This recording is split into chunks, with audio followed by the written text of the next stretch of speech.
Il est 17h passées de 1-2 minutes et nous voulons remercier Dieu pour la fidélité de nos enfants, pour qu'ils soient et qu'ils nous suivent en direct. Nous vous bénissons au nom de Jésus. Aujourd'hui, nous avons un thème particulier à partager. La plénitude du Saint-Esprit par la guérison intérieure. Ou bien simplement guérison intérieure et plénitude du Saint-Esprit. Permettez-nous, avant de commencer, d'adorer le Roi des Rois, le Seigneur des Seigneurs. Nous sommes à l'espace, instant Yeshua, et nous voulons adorer Yeshua. Nous voulons adorer Jésus-Christ, le Fils de Dieu. Nous voulons lui rendre hommage, nous voulons le louer, le glorifier. Il est celui qu'il est. Mais nous nous sentons indignes de dire son nom. Nous nous sentons indignes d'être un porte-parole de sa majesté. Nous nous sentons indignes d'être son représentant, son ambassadeur auprès de vous. Nous nous sentons indignes d'être un envoyé en ce monde de la part du royaume de Dieu. Et nous implorons la miséricorde de Dieu sur nos vies.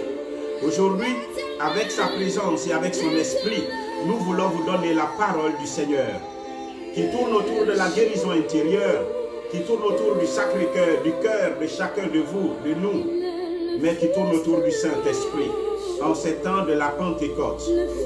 Alors que nous marchons allègrement vers ces moments bénis, nous voulons implorer la miséricorde et la faveur de Dieu, implorant son sang précieux qu'il coule sur nous, que son sang nous dispose, et que ce moment soit un moment de grâce pour nous tous. Oui, Seigneur, fais-nous miséricorde et nous serons sauvés.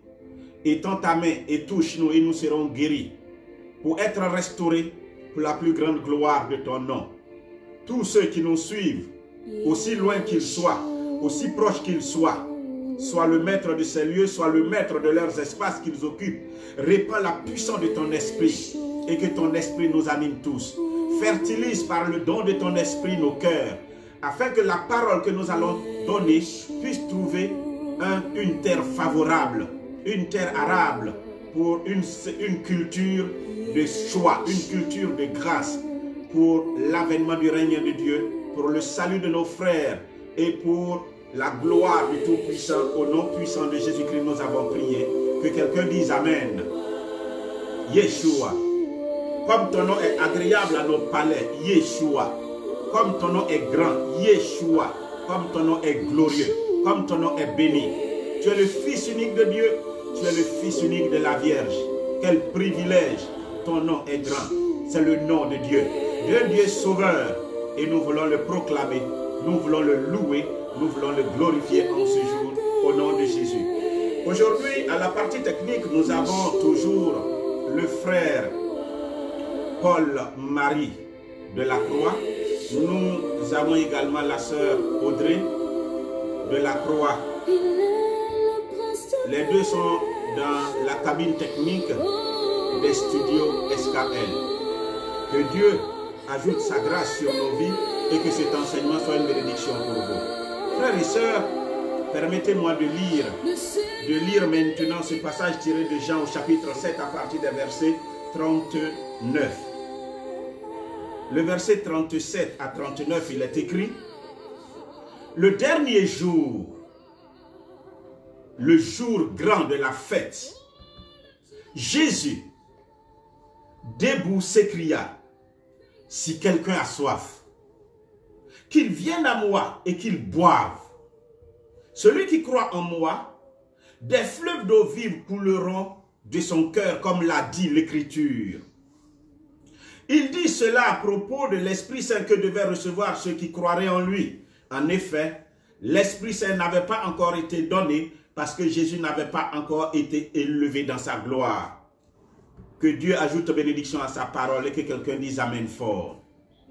Aujourd'hui est un jour de grâce et permettez-moi donc de sourire, de répandre sur vous le doux parfum du sourire du Saint-Esprit ou celui de la Vierge qui est à notre gauche, bien entendu, notre Mère du ciel, à notre droite, le Sacré-Cœur. Et je veux que tous, ils vous saluent. Vous savez que chaque fois que la Vierge Marie salue quelqu'un, à l'exemple d'Élisabeth, quand elle a salué Élisabeth, c'était une expérience du Saint-Esprit. Et je voudrais que l'assemblée qui est devant moi aujourd'hui soit une assemblée prophétique, une assemblée d'expérience du Saint-Esprit. Alors préparez-vous, ça va décoller. Nous sommes à l'ère du Saint-Esprit, nous sommes dans la mouvance du Saint-Esprit et je veux que tu sois connecté. Je ne voudrais pas que quelque chose te distrait. Alors sois vraiment disposé pour que la gloire de Dieu soit ton partage aujourd'hui. Alors, guérison intérieure et plénitude du Saint-Esprit, qu'est-ce que nous allons comprendre au travers de ce thème béni?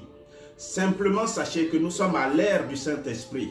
Nous sommes dans les derniers temps et les derniers temps sont des temps de la manifestation du monde spirituel, mais une manifestation sans mesure.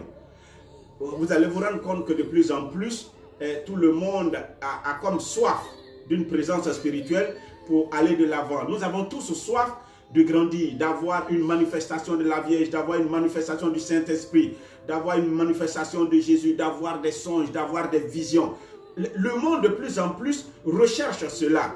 Quand c'est au niveau des chrétiens, nous parlons de Jésus, nous parlons des anges, nous parlons de la Vierge, nous parlons du Saint-Esprit, nous voulons la manifestation de Dieu. Nous voulons voir Dieu agir. Nous voulons expérimenter sa présence merveilleuse. Mais au-delà de nous les chrétiens, que ce soit les musulmans ou que ce soit les bouddhistes ou que ce soit ceux qui sont à côté, qui sont occultistes, ceux qui sont dans la franc-maçonnerie, dans la Rose-Croix, ceux qui sont dans le satanisme ou dans le luciférisme, peu importe, de plus en plus il y a la manifestation du monde spirituel.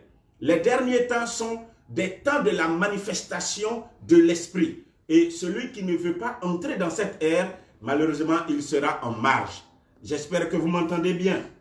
Ces temps-ci, l'Éternel avait fait une sublime promesse. Rappelez-vous, en Joël au chapitre 3, à partir des versets 1er, il disait « Dans les derniers temps, je répandrai mon esprit sur toute chair. Vos fils et vos filles prophétiseront. » Tu dois prophétiser. Vos jeunes gens auront des visions. Et vos vieillards des songes vrais. Tu dois prophétiser. Tu fais partie de cette génération de personnes réservées pour les derniers temps, qui sont appelés à faire une expérience du Saint-Esprit, marcher dans l'Esprit, vivre dans l'Esprit et contempler la gloire de Dieu à l'exemple d'Adam et d'Ève qui, avant le péché, pouvaient voir Dieu, pouvaient entendre Dieu, pouvaient entendre les pas de Dieu dans le jardin d'Éden. Le monde entier étant tombé donc sous le pouvoir du diable, Sachez-le, le diable c'est un menteur. Il répand donc l'esprit d'erreur. Alors que celui qui m'entend comprenne bien ce que je dis. Le monde entier est tombé sous le pouvoir du diable. Et le diable est un menteur. On dit qu'il est menteur dès l'origine. Le monde d'aujourd'hui est un monde plein de ruses, plein de mensonges. Ce qu'on te présente n'a rien à voir avec la vérité. Autant parler de réalité et de vérité. Il y a la réalité, il y a les circonstances, il y a ce que tu vis, il y a ce que tu vois et il y a la vérité. Dieu est obligé de venir en aide. Il a promis cette sublime promesse qu'il donnait dans les derniers temps. Il va répandre son esprit sur toute chair. C'est à cause de sa préscience. Il sait tout d'avance. Il sait que les dernières heures de l'humanité seront ponctuées par une manifestation de l'esprit du diable. Une manifestation du Saint-Esprit. Alors, ces enfants ne peuvent pas vivre en marge. Pour être gardés de l'erreur, il faut que ces enfants reçoivent l'Esprit Saint. L'Esprit, mais quand on parle de l'Esprit Saint, vous savez, nous, quand nous étions au renouveau charismatique à l'époque, qu'est-ce que nous désirions? Nous voulons faire l'expérience du Saint-Esprit, une effusion du Saint-Esprit. Et je me rappelle à l'époque, quand on nous a imposé les mains et que nous avions eu la chair de poule, nous étions heureux. Quand nous sommes tombés, nous avons prophétisé, nous étions heureux. Mes frères, ça ne suffit pas aujourd'hui. Le temps d'aujourd'hui, c'est un temps qui demande beaucoup plus que cela. Faire une expérience de chair de poule du Saint-Esprit n'est rien en comparaison de l'œuvre immense que l'esprit du diable est en train de faire. Ne serait-ce qu'ouvrir les yeux, vous allez voir que ce soit les programmes télévisuels, quel que soit tout, les programmes éducatifs, les programmes scolaires, que ce soit au niveau de l'industrie, au niveau de la science, tout, surtout est attaché un signe, un logo, une manifestation de l'esprit du mal. Si ce n'est pas un œil quelque part, c'est des cornes quelque part, c'est des triangles quelque part, bref. Et cela demande du discernement. Du discernement pour tes choix. Du discernement pour les conducteurs, les personnes qui doivent te conduire, vos conducteurs spirituels. Beaucoup ne sont pas de l'Esprit Saint. Cette femme qui criait derrière Saint Paul aux Actes des Apôtres et qui disait, celui-ci, suivez-le, c'est un envoyé de Dieu. Même Paul, dans les premières heures, pensait que c'était de Dieu. Jusqu'au 3e jour, où il a pu s'en rendre compte par le discernement et a dit simplement, arrière de moi et sors de cette femme. Et alors, l'esprit du mensonge, l'esprit du serpent a quitté la femme et elle n'était plus en mesure de prophétiser. Le monde d'aujourd'hui est très dangereux. Le monde d'aujourd'hui, il faut faire beaucoup attention. Et nous avons besoin de l'Esprit Saint. Mais pas l'Esprit Saint que nous allons caresser en disant « Mon doux chéri, mon gentleman, je t'aime, je t'adore ». Ça ne suffit pas. Il faut aller au-delà. Il faut l'Esprit de la vérité.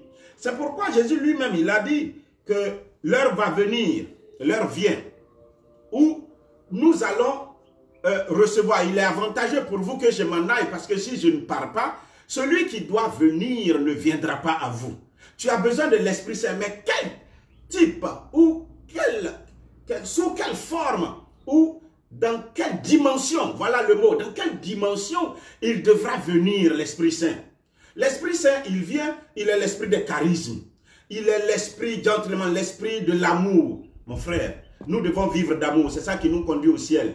Mais Satan, c'est tellement tout singé aujourd'hui que tu as besoin de l'esprit de la vérité qui te permettra de savoir si là où tu mets les pieds, c'est là qui est indiqué pour toi. L'homme que tu as choisi, s'il est indiqué pour toi. Le jeu que tu veux offrir à ton enfant, si c'est le jeu indiqué pour toi. Le programme télévisuel que tu veux regarder ou que tu veux donner à tes enfants, si c'est le programme indiqué pour toi. Nous avons besoin de discernement. Si l'homme ou le cadeau qu'on veut me donner, si c'est un cadeau empoisonné, si c'est un cadeau qui doit ouvrir la porte du diable, frère, nous n'avons pas compris cela. Et nous avons vécu, et pour n'avoir pas compris cela, beaucoup sont tombés dans l'erreur. Beaucoup ont fait de faux choix et beaucoup se sont laissés pervertir, détruire par la ruse du diable. Et c'est pourquoi il est bon que nous comprenions cela, que Dieu a décidé de répandre son esprit sur toute chair dans les derniers temps pour que l'esprit d'erreur, l'esprit du mensonge qui est répandu aujourd'hui, que les enfants puissent savoir marcher avec. Tu dois donc le chercher. Le Saint-Esprit, l'esprit de la vérité. C'est lui seul qui te gardera, tiens-toi bien, c'est lui seul qui te gardera de l'erreur. L'ère nouvelle, le nouvel ordre mondial qui est là, qui s'impose. Vous avez vu, quand je parle du nouvel ordre mondial, je veux que vous écoutiez très bien. Le nouvel ordre mondial est une expression qui est utilisée aujourd'hui par des satanistes, des Illuminati. Ils veulent imposer au monde une nouvelle manière de fonctionner, d'évoluer, mais en dehors de Dieu. Or, Dieu, à la création, c'était une ère. Adam et Ève ont marché. Quand ce monde est tombé, il a même détruit tous ceux qui étaient sous l'emprise du péché par les eaux de Noé. Il les a détruits. Par la suite, il va même disperser quand les mêmes ont voulu construire la tour de Babel. Par la suite, il va faire tomber le feu du ciel pour détruire encore Sodome et Gomorrhe. Mais la Bible a dit, à un certain moment par la bouche des prophètes, il va abandonner son peuple jusqu'à ce que la femme qui doit être mère, qu'elle enfante. Et il l'a abandonné. Il abandonne l'humanité, même son peuple, jusqu'à ce que le moment soit arrivé. Quand le moment indiqué est arrivé, où il doit venir prendre chair et entrer dans l'histoire des hommes, et qu'il a fait choix de Marie, sa bien-aimée, voyez-vous, cette nouvelle ère, pour un nouvel ordre mondial selon Dieu, pas établir des règles d'un nouvel ordre mondial en dehors de Dieu, parce que tu n'es pas le créateur de ce que tu as trouvé. Quand il a voulu faire ça, cette nouvelle ère, elle a été marquée par quelque chose, et je veux que tu comprennes cela, si tu as des oreilles pour entendre. Cette chose, pour ne pas dire cette glorieuse personne, n'est rien d'autre que le Saint-Esprit. Regardez les personnes sûres, les personnes par lesquelles le nouvel ordre mondial va commencer. L'ère nouvelle commence par une personne qui a été choisie, la Vierge Marie. Et la Vierge Marie, quand on lui a fait l'annonce de la volonté de Dieu, va dire, mais comment ça peut se faire? On dit, mais comment ça va se faire? Et alors, l'ange va lui dire simplement, l'Esprit Saint viendra sur toi. Dis à ton voisin, l'Esprit Saint viendra sur toi. Oui, dis ça à ton voisin. L'Esprit viendra sur toi, Marie, et la puissance de l'Éternel te couvrira de son ombre. En fait, l'Esprit est avec elle pour rendre ça possible. Et la présence glorieuse de Dieu la couvre. Elle vit comme un poussin ou un œuf qui a besoin d'être couvé par la mère poule pour que ça puisse donner le poussin. Donc, l'onction, la présence, la puissance de Dieu était sur elle comme une couverture. Alors, frère, vous allez vous rendre compte que dans les premières choses, dès les premiers moments, c'est l'Esprit qui va conduire les choses. Contrairement à Adam et Ève, Adam, il n'est écrit nulle part que l'Esprit Saint est venu sur lui. Ce que je sais, c'est que de la matière, on a formé Adam, et la Bible dit le souffle de Dieu. Dieu a répandu son souffle, et Adam est devenu vivant. C'est l'esprit de la vie.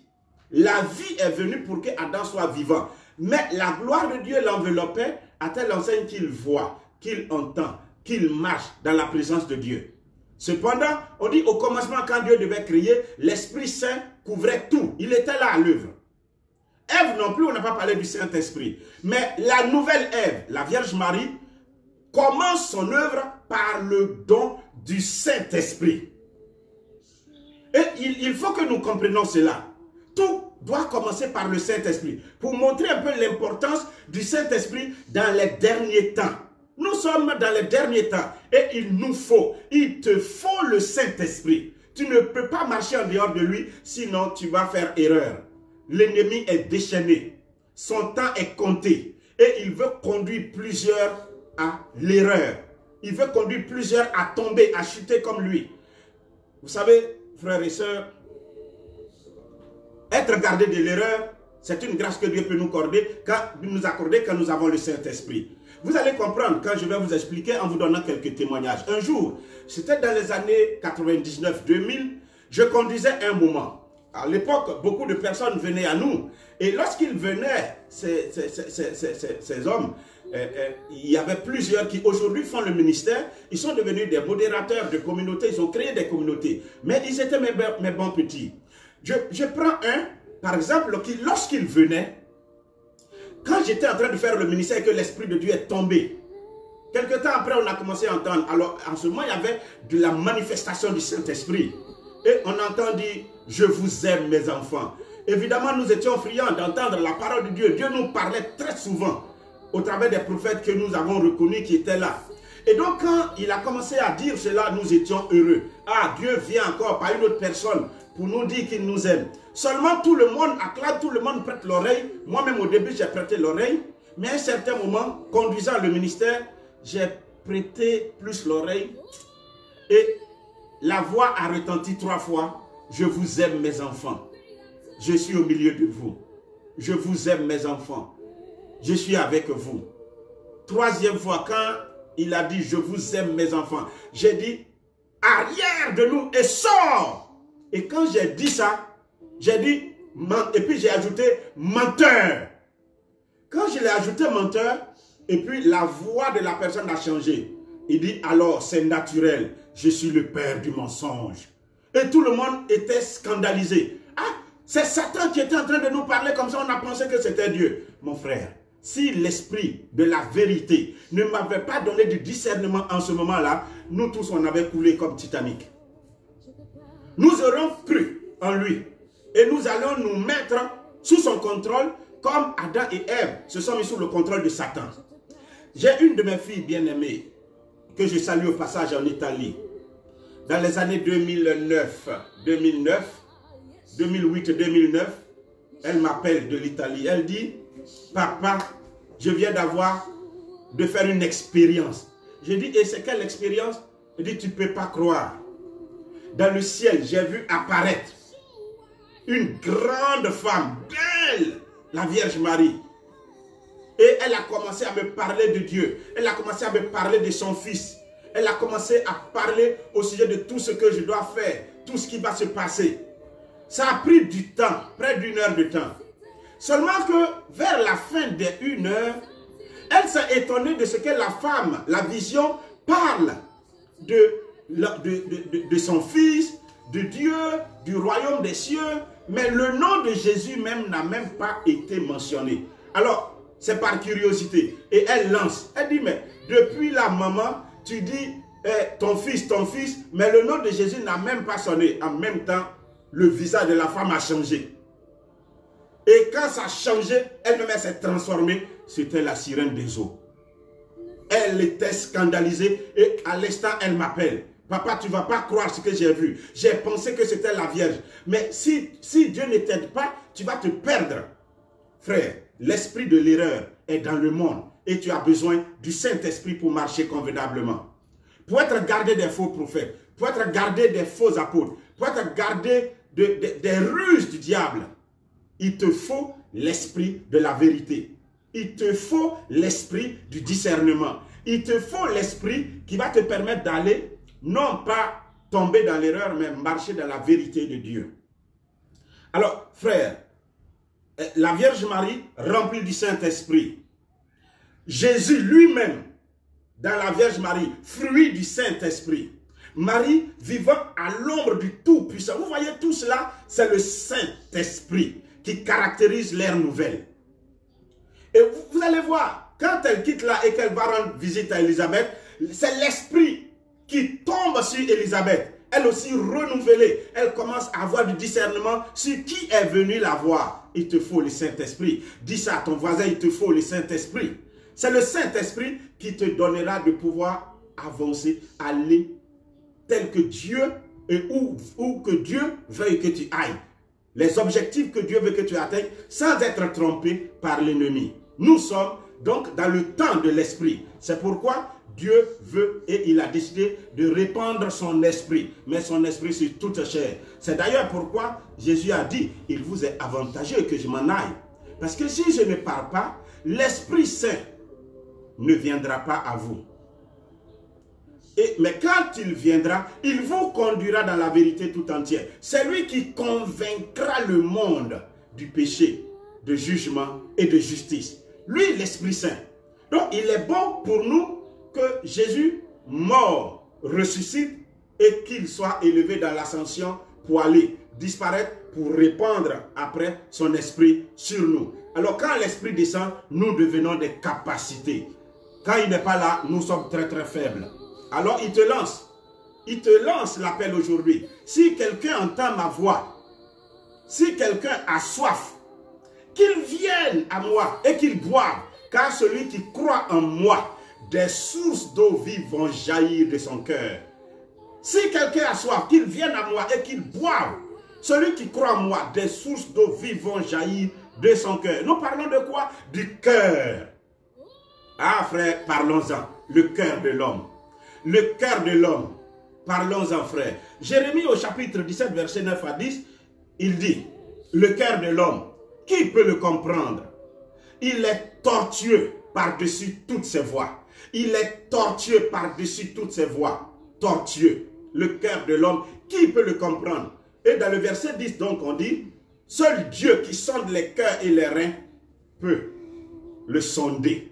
Seul Dieu qui sonde les cœurs et les reins peut le sonder. Le cœur de l'homme, il est vraiment un problème. Et je voudrais justement que nous en parlons. Vous vous rappelez que Genèse au chapitre 4, verset 7, et c'est le visage, malheureusement, le visage de l'homme que nous sommes aujourd'hui. Nous allons nous retrouver en ce passage-là. Genèse au chapitre 4, verset 7, il était question de Caïn. Caïn, dont l'offrande n'a pas été agréée par Dieu. Ce n'est pas toujours que ce que tu veux que Dieu fasse, qu'il va le faire. Et qu'il le fasse ou qu'il ne le fasse pas, tu n'as pas le droit d'être animé d'une colère. En fait, on va voir Genèse au chapitre 4, verset 6, que comme son offrande n'a pas été agréée, la Bible dit qu'il était irrité, il était en colère. Et Dieu est venu lui dire, pourquoi tu t'es mis en colère ainsi contre ton frère? Si tu fais bien, Dieu aussi t'agréera. Tu seras agréé. Et voici ce qu'il va dire. Il dit, le mal, le malin, Satan, le diable, il est tapi devant ton cœur. Il est à l'entrée de ton cœur. Est-ce que quelqu'un m'écoute? Il n'a pas dit de son esprit. Il n'a pas dit de ses mains. Il dit de ton cœur. Il désire te dominer. Il désire te dominer. Mais toi, domine sur lui. Toi, domine sur lui. Il est tapé au-devant de ton cœur. C'est à toi de prendre des résolutions et de dominer sur lui. Sinon, lui, il est tapis. C'est-à-dire, il est comme... Il s'est mis en posture d'un guet-apens pour te prendre au piège, pour t'attraper. Si tu ouvres net, il rentre. C'est ce qu'on a dit. Mais on voit que lui, malheureusement, il est tombé. Parce qu'il va finir par tuer Abel, son frère. Il était en colère. Et le diable a fait de lui donc un meurtrier. Il n'était pas meurtrier dès l'origine. Mais comme la colère était là, il était irrité. Le terrain était propice. Et lui, Satan, attendait le moment. Et où il attend? À la porte de ton cœur. Il dit, il est tapé à la porte de ton cœur. Nous devons donc veiller sur nos cœurs. Est-ce que tu sais qui tu es? Est-ce que nous tous qui écoutons ce message, nous savons qui nous sommes? Nous sommes une armée. Dis, je fais partie de l'armée de l'Éternel. Et si tu as un voisin, dis-lui, tu fais partie de l'armée de Dieu. Nous sommes donc une armée appelée à manifester les œuvres de notre Dieu, de notre Créateur, celui qui nous a créés. Ce qu'il a fait, il veut que nous manifestions, que nous accomplissions des choses aussi. Nous sommes une armée. Est-ce que la Bible ne dit pas que le Fils de Dieu est apparu précisément afin de détruire les œuvres du diable? C'est ce que la Bible dit. Mais lui, il se reconnaît comme un vaillant général. il est apparu pour détruire les œuvres du diable. La création entière attend impatiemment la manifestation de l'armée de l'Éternel, la manifestation des fils de Dieu. Le Fils de Dieu doit détruire les œuvres du diable. Et comment ce Fils-là le faisait? Par l'amour. Partout où il passait selon les actes des apôtres, il faisait du bien. Il guérissait les malades. Vous voyez? C'est comme ça qu'il détruisait les œuvres. Mais es-tu capable d'amour? Tu fais partie de l'armée de Dieu. Mais est-ce que toi-même tu as conscience que tu fais partie de cette armée de l'Éternel en ces temps qui sont les derniers? As-tu conscience? As-tu réellement conscience? Quand nous regardons le visage de l'armée de Dieu aujourd'hui, nous nous rendons compte que les hommes ne prennent pas conscience, ils ne sont pas conscients que Dieu compte sur eux pour relever un défi, l'avènement de son règne. Le général, notre général en chef, Jésus-Christ, sur son cheval blanc, quand il est arrivé, la première phrase qu'il va donner, le royaume des cieux s'est approché. Le royaume des cieux s'est approché. Convertissez-vous et croyez à la bonne nouvelle. Le royaume de Dieu est là. Nous devons nous battre pour le royaume des cieux. Mais ce général-là, les armes avec lesquelles il se battait, c'était des armes de l'amour. Des armes de l'amour. Il s'est battu avec ça. Es-tu une capacité d'amour? Regardez, Ézéchiel au chapitre 37, à partir des versets 1er jusqu'au verset 12. La parole de Dieu retentit dans les oreilles d'un prophète, le prophète Ézéchiel. Et Dieu lui dit, il a soulevé en vision, il a envoyé, en esprit il a envoyé, et dans la vision il voit un tas d'ossements desséchés. Est-ce que tu sais ce que c'est? Il dit non, Seigneur. Il pose une question. Ces ossements desséchés que tu vois là, peuvent-ils revivre? Il dit ça, voilà, je ne sais pas. C'est toi seul qui le sais. Il dit bon, appelle l'esprit des quatre coins de l'horizon. Appelle l'esprit. Mon frère, nous avons besoin du Saint-Esprit. C'est l'esprit qui donne la vie. C'est l'esprit qui fait toutes choses. Il dit appelle l'esprit et ordonne à l'esprit que la chair vienne, que les nerfs poussent, que la peau couvre. Et pendant qu'il a appelé l'esprit et qu'il était en train de commander, les os se sont rapprochés, les os se sont soudés et devenus de vrais squelettes soudés. La chair a commencé à venir dans les os. Les nerfs se sont positionnés au niveau de la chair et la peau est venue couvrir. Il a appelé l'esprit encore et c'était devenu des êtres vivants. Et une immense armée qui se tenait là. Alors, ce que tu dois comprendre. Donc, l'ossement desséché que tu vois là, c'était vraiment une armée de l'Éternel. Oui, c'était une armée de l'Éternel. Mais c'est le visage d'aujourd'hui de tout ce que Dieu veut envoyer comme une armée pour se battre pour la cause du royaume des cieux. Pour se battre pour la cause du royaume des cieux. Malheureusement, cette armée, elle est défectueuse. Cette armée n'est pas capable. C'est une armée morte. Parce qu'elle est sans personnalité. Une armée morte parce qu'elle est sans courage. Elle est sans vie. Il n'y a pas de vitalité. Une armée sans force. Ils sont trop faibles. Une armée sans conscience. Ils ne savent même pas que Dieu compte sur eux pour aller changer la vie de l'autre qui est à côté, leur frère qui est à côté. Eux-mêmes, ils briment la personne davantage. Ils critiquent, ils injurent. Ils sont pervers. Alors qu'ils font partie de l'armée de Dieu. Tout chrétien fait partie de l'armée de Dieu. Vous voyez? Nous ne l'avons pas compris. Nous avons pensé, et voyez-vous, c'est malheureux, que lorsqu'on donne notre vie à Dieu, c'est pour pouvoir se marier, c'est pour pouvoir avoir un enfant, c'est pour jouir des biens de ce monde. Mon ami, tu fais erreur. Tu n'as pas besoin d'aller adorer Dieu. Ils sont plusieurs. Dans le monde, il y a à peu près 2 milliards 800 millions environ de chrétiens. 2 milliards 800 millions sur les 7 millions au moins d'hommes qui peuplent la terre. Dans les 2 milliards 800 millions environ, frères, il y en a, et malheureusement peut-être c'est les 80% de cette population qui n'ont pas compris que Dieu compte sur eux.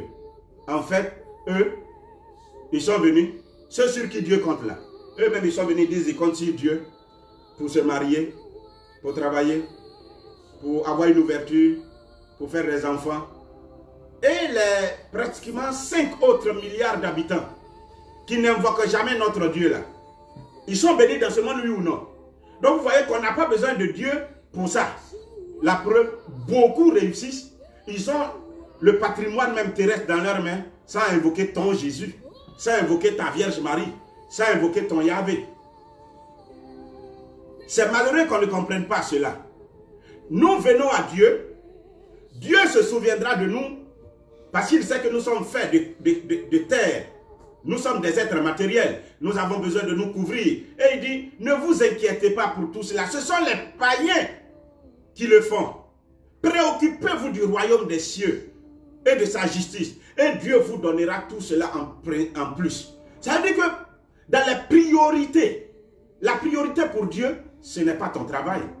La priorité pour Dieu, c'est son royaume à bâtir. Et tu dois te battre pour ça. Le royaume des cieux est forcé. Ce sont les violents qui s'en emparent, dit Jésus. Le royaume des cieux. La priorité pour Dieu, c'est son royaume. Non pas l'enfant que tu veux faire. Non pas le travail que tu veux avoir. Non pas la prospérité que tu veux. C'est sa priorité, son royaume à bâtir sur terre. Et c'est ce que Jésus-Christ est venu faire. Quand il commence, il dit, le royaume des cieux s'est approché. Convertissez-vous.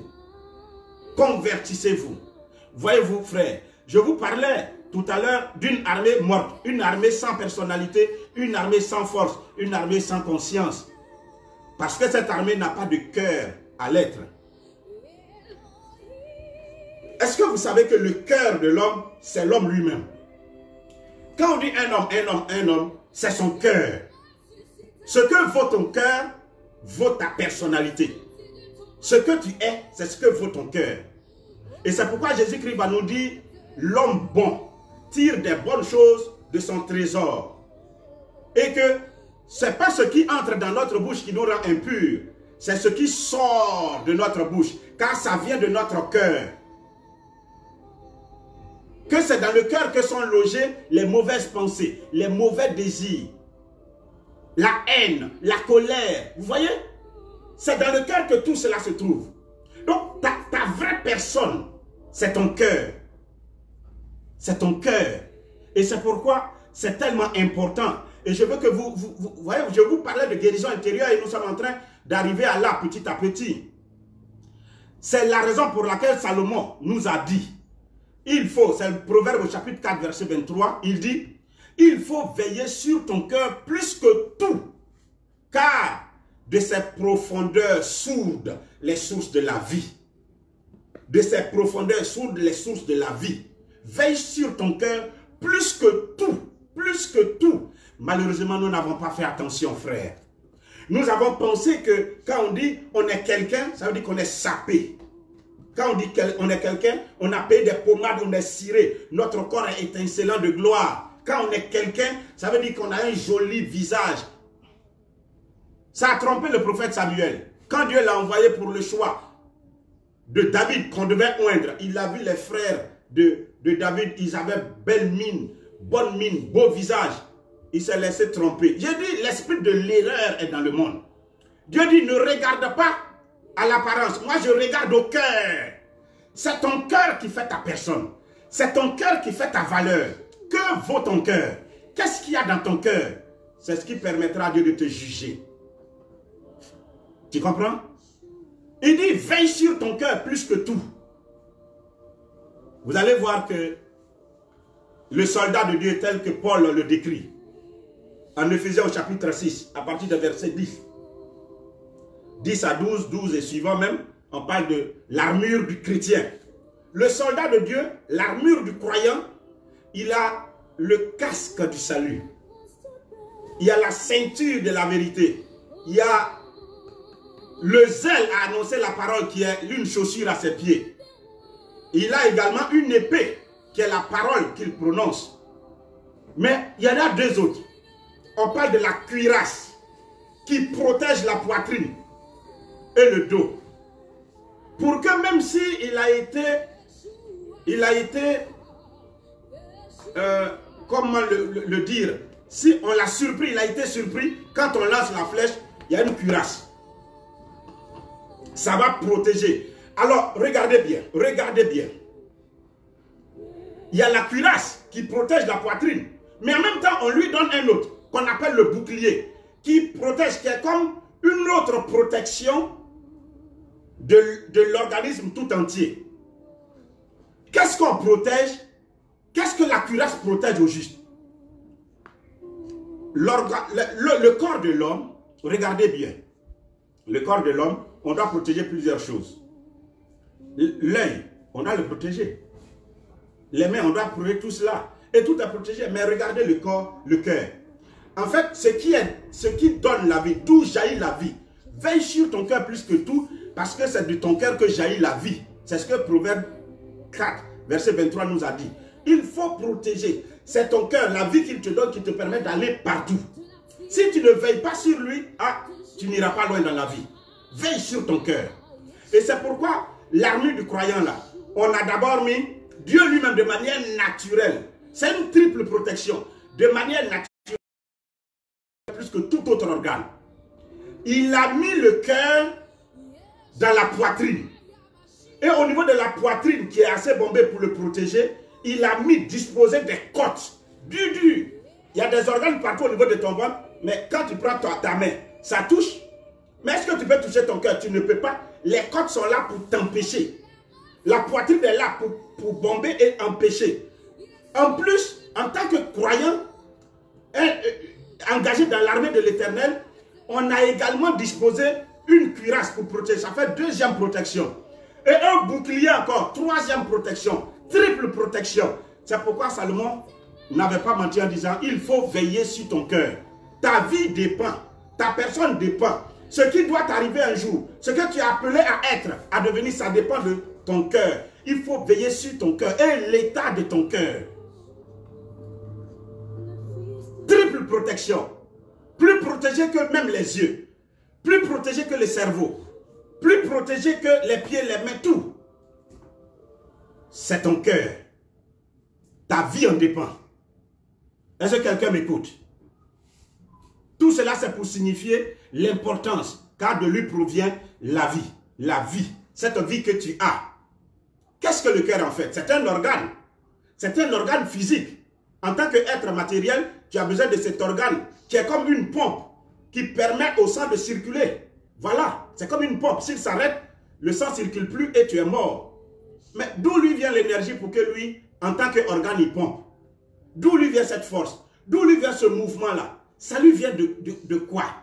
Qu'est-ce qui provoque ça? Il y a toujours une origine à quelque chose. C'est pourquoi le cœur, quand tu veux le comprendre de manière biblique, il n'a rien à voir avec le corps en tant qu'organe physique, organe matériel. Le cœur, selon la Bible, c'est l'âme, ton âme, ton âme, ton âme. C'est ça qui est ton cœur. Et l'âme est le siège de la volonté. Quand tu veux faire quelque chose, l'âme, c'est le siège des émotions.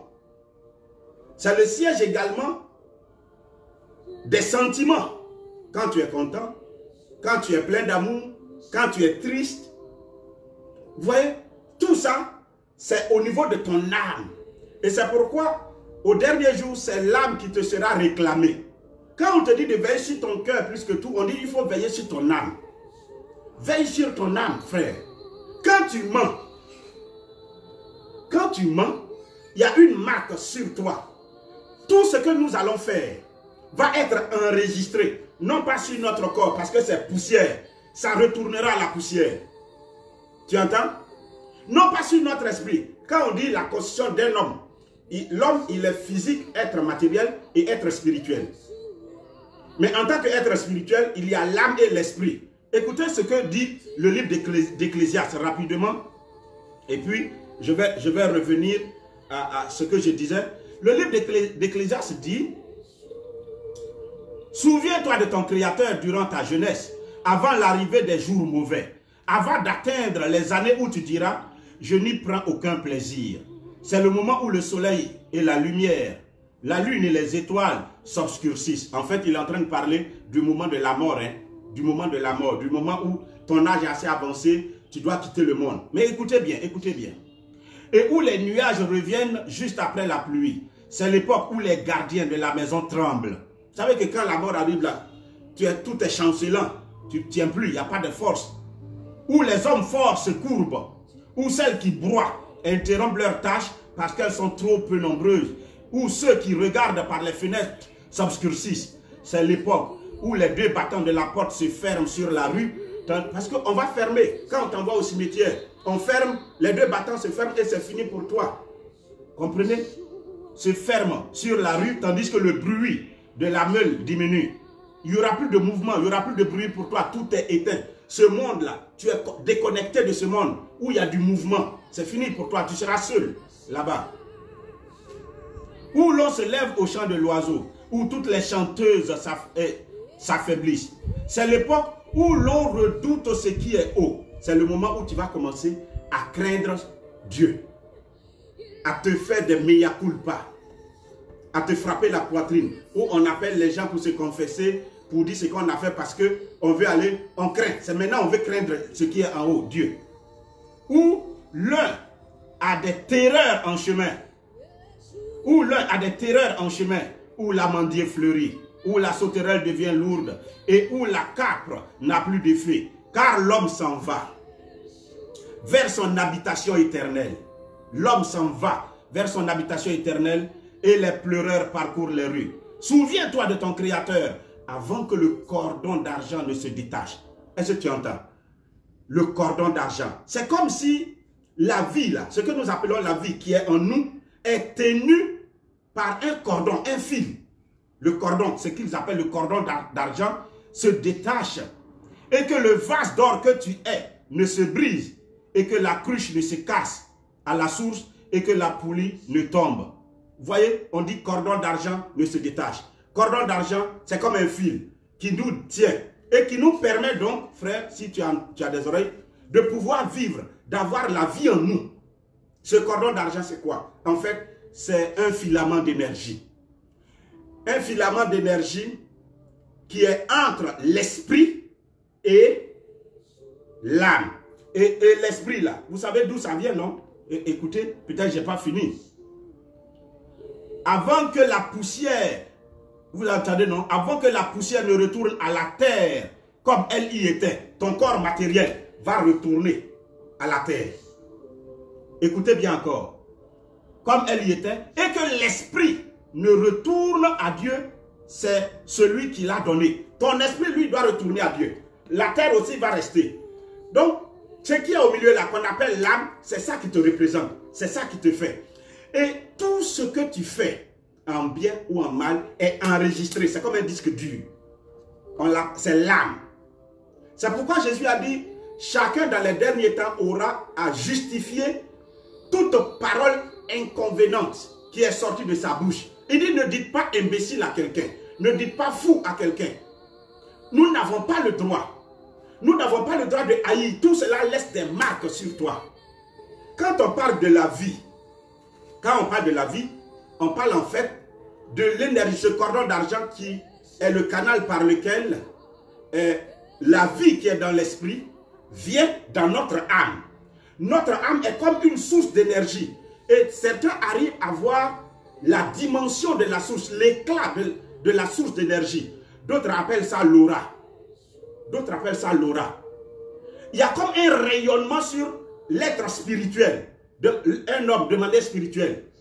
Quand on te regarde et quand on voit quelqu'un qui est sur le point de mourir, on peut sentir cela. Quand l'énergie a trop diminué, on dit ça, il ne reste pas trop de temps pour la personne pour vivre. On peut sentir cela. Et certains arrivent à mettre en évidence l'aura. Vous comprenez? Donc, il faut veiller sur ton cœur plus que tout. La vie là est là. C'est sur ton âme. Et quand on dit tu vas comparaître devant l'Éternel, c'est ton âme qui ira devant Dieu. C'est ça qui est toi. C'est ça qui t'appartient. L'esprit retournera à Dieu. Ton corps matériel retournera à la terre. Chacun pour lui. Et toi, en tant qu'individu, c'est toi. Et ton âme renferme à la fois ta volonté, tes sentiments, ta joie, ta tristesse, ta colère. Vous voyez tout cela. L'amour, la bonté, vous voyez tout cela. Ton cœur renferme tout cela. Et vous allez comprendre quand on dit une armée qui est morte, vous allez comprendre. Car si au niveau de ton cœur, tu n'as plus de capacité d'action, tu es mort. Tu es mort. Il y a des gens, ils sont morts. Ils sont là physiquement, mais ils sont morts. Et quand on dit on tue un homme, c'est facile, c'est au niveau de son âme. On fait des manipulations ou on fait des envoûtements. Quand on arrive à t'atteindre au niveau de ton âme, mais tu es mort, tu vis pour rien. C'est ton âme, on peut emprisonner dans une bouteille. Je me rappelle dans les années 2004, j'avais prié pour une dame qui est en Espagne, au téléphone. Et lorsque nous étions en train de prier, nous avons vu une bouteille dans laquelle une personne est renfermée. Et quand je lui ai dit ça, elle me dit, on lui avait dit, un marabout, parce qu'elle était musulmane, donc elle fréquentait les marabouts, qu'on m'habille dans une bouteille. Ah, si tu as vu ça encore, mais c'est qu'il y a problème, je vais faire comment pour m'en sortir?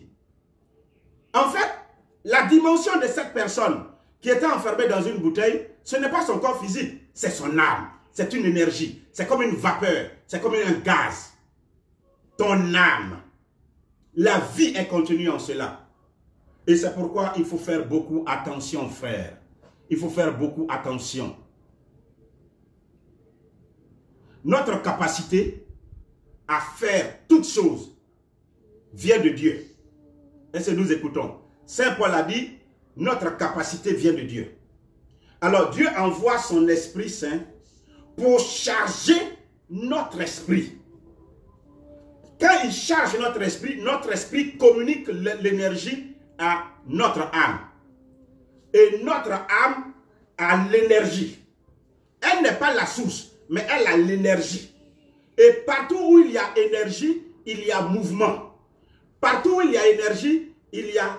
Vous voyez, c'est ce qu'on appelle le système des électrons, le mouvement des électrons. À force de se promener comme dans un champ magnétique, le frottement, ça crée une énergie et l'énergie crée du mouvement. Regardez ma main. J'ai la volonté, je veux faire quelque chose. En fait, je veux. Je viens de décider. Je veux que la croix la bouge. Donc comme je veux, j'approche ma main. Regardez bien ma main. J'ai approché ma main. Est-ce que le fait que j'ai approché ma main, la croix bouge? Non. Mais il y a une force qui vient, non pas de la main, mais ce qui est dicté dans la main. La main n'est qu'un moyen d'expression ou de manifestation. Quand, par mon âme, dans ma volonté, je décide de faire bouger, alors j'utilise l'énergie qui est en moi et je touche la croix. Regardez, ça bouge. Regardez, ça bouge. Parce que dans ma volonté, j'ai voulu et ça bouge. Je la soulève parce que je veux la soulever et c'est soulevé. Vous voyez? C'est soulevé. Donc, là où il y a énergie, il y a mouvement. Certains, ils sont morts. Vous savez pourquoi ils sont morts? On a réussi à les envoûter au niveau de leur volonté. Quand on arrive à t'envoûter au niveau de ta volonté, tu manques de volonté. Tu es un homme sans décision. Il y a des gens, ils vivent, ils ne comprennent pas, ils sont sans décision. Ils n'arrivent pas à décider. Ils n'arrivent pas à se décider pour faire quelque chose. Ils sont là, ce sont des suiveurs. Ils sont toujours guidés par les autres. Quand on leur dit fais ça, ils font. Il y a des gens, ils vivent comme ça, comme des moutons dans les villages. On les a détruits. En fait, on dit communément, dans leur langage, on a changé son cœur. Je me rappelle, dans les années 2002-2003, je priais pour une jeune dame. Et elle est là, toujours elle est là comme ça. En fait, elle est bien intelligente, mais elle est toujours là comme ça. Elle savait faire le dégât, quand elle fait là, ça marche bien. Les gens apprécient, mais elle est là. Rien ne bouge, elle est là. Et puis, lorsque nous étions en train de faire sa délivrance, on attrape un esprit, l'esprit. Et l'esprit, vous savez ce qu'il dit? Il dit, non, nous, on a changé son cœur. On lui a donné un cœur de mouton. Mais en fait, il y a des choses qui se font dans l'univers spirituel. Ça peut vous paraître banal, bizarre, mais il y a des choses qui se font. On peut envoûter ton âme. Et quand on t'a envoûté, c'est ton âme là qu'on a maîtrisé. Et on va manipuler. On peut toucher ce qu'on veut. Puisque au niveau de ton âme, il y a la volonté. Il y a des gens, ils sont bons pour être des esclaves. Pour être des serviteurs. Ils sont là toujours, ils sont au service, ils servent. Ils ne savent pas pourquoi. Et puis ils n'ont même pas la volonté de dire donc, je veux faire tant aujourd'hui pour moi. Ils sont là. C'est comme s'ils les accompagnent. Ils sont venus accompagner les gens. Ce qu'on leur dit de faire, c'est ce qu'ils font et ça s'arrête à là. Tu manques de volonté, tu manques de personnalité. Tu es sous le coup d'un envoûtement. Il te faut être libéré. Il te faut être libéré. Ton âme, donc ton cœur souffre. Ton cœur est malade. Et tu fais partie de l'armée, mais tu es malade. Et quand tu es malade, qu'est-ce qu'on peut attendre de bon de toi? Il n'y a pas que ça. Puisque au niveau du cœur, tu as le siège aussi des sentiments et des émotions. Au niveau des émotions, nous pouvons citer la peur. Quand quelqu'un il a trop la peur en lui. Mais la peur paralyse. Quand tu as peur dans ton cœur, on dit tu as peur, j'ai la peur dans le cœur. Ton âme a cette émotion de la peur. La peur paralyse. La peur ne vient pas de Dieu. Et c'est pourquoi plusieurs fois il est écrit dans la Bible, n'ayez pas peur, ne craignez pas, crois seulement, n'ayez pas peur, j'ai vaincu le monde, n'ayez pas peur, je suis avec vous. Depuis l'Ancien Testament jusqu'à l'Apocalypse, n'ayez pas peur. Ce sont des émotions qui sont dans notre cœur, mais qui nous paralysent. Nous n'avons pas le droit d'avoir peur. La peur te paralyse et t'empêche de faire des mouvements. T'empêche d'avancer dans la vie. Te bloque. Et certains n'arrivent pas à comprendre pourquoi ils n'arrivent pas à faire des sauts. Pourquoi ils sont toujours bloqués. Mais tu es bloqué parce que tu vis dans la peur. Dans la peur du quand dira-t-on. Dans la peur de est-ce que si je fais, ça va réussir. Mais ose le faire. Tu as peur. Et donc tu es paralysé. Donc tu es toujours à la même position. Et on t'a bien eu. La peur est tapie dans ton cœur. Si tu ne domines pas sur la peur, alors tu resteras à ta place. Elle finira par te dominer et à te détruire. Il y a la peur, il y a la colère. C'est à cause de la colère dans le cœur de Caïn qu'il est devenu meurtrier. Qu'il est devenu meurtrier. Et la Bible dit, à cause de la colère, Satan est tapis à la porte de son cœur. Et il attend. C'est à lui de dominer sur lui. C'est pourquoi l'évangile nous dit de ne même pas dormir avec la colère. Or, d'autres passent leur temps à bouder, à vivre dans la colère. Ils sont dans la colère et ils vont même dormir avec.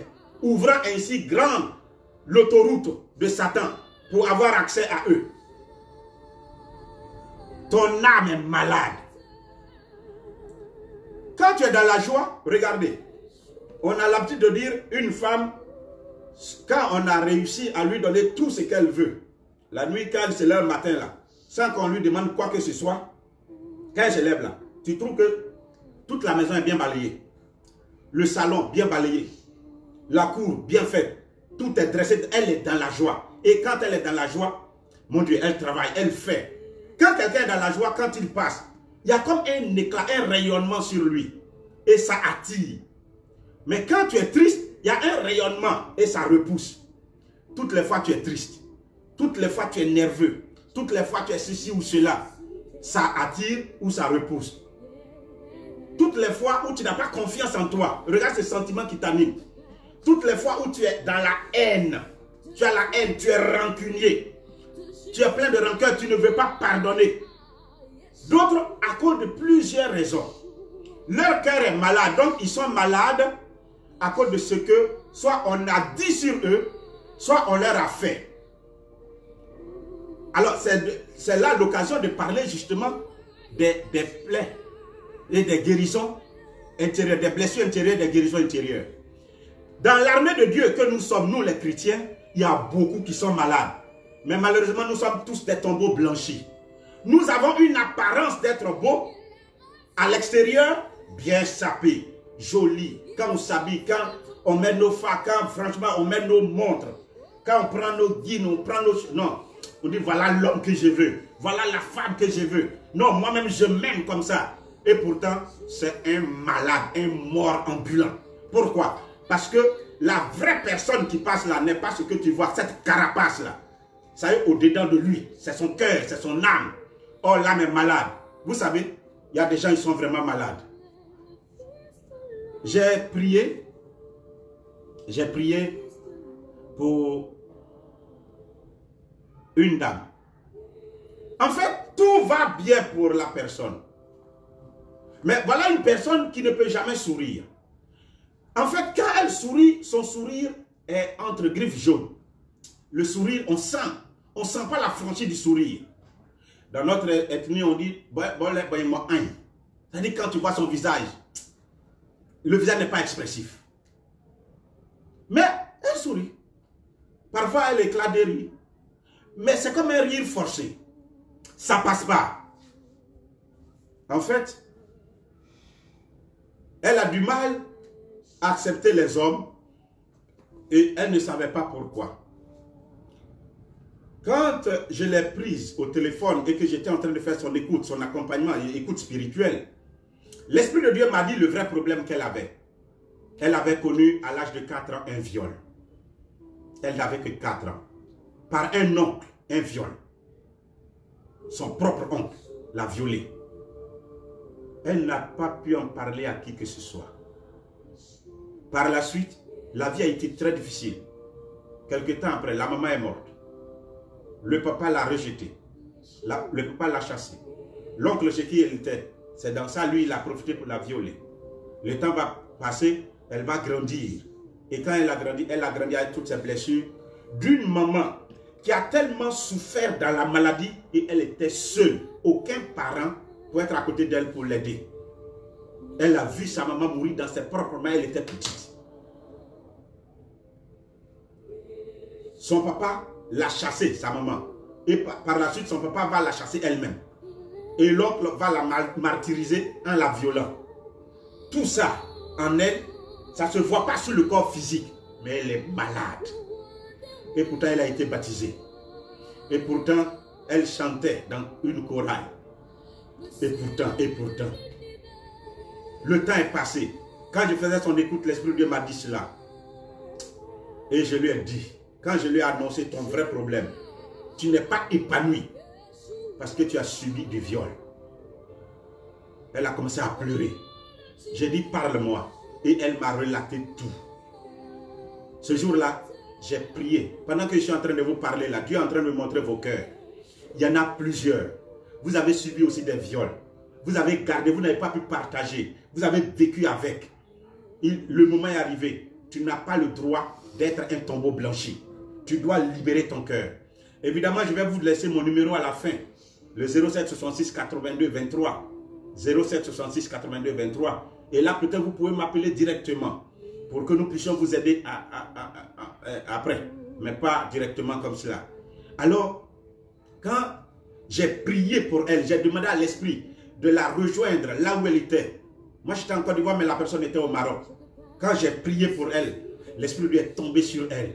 Le lendemain, elle m'appelle, elle était dans la joie. Cette fois-ci, on sentait la franchise de la joie. En fait, l'Esprit de Dieu l'avait libérée, l'avait dégagée. Aujourd'hui, béni soit Dieu.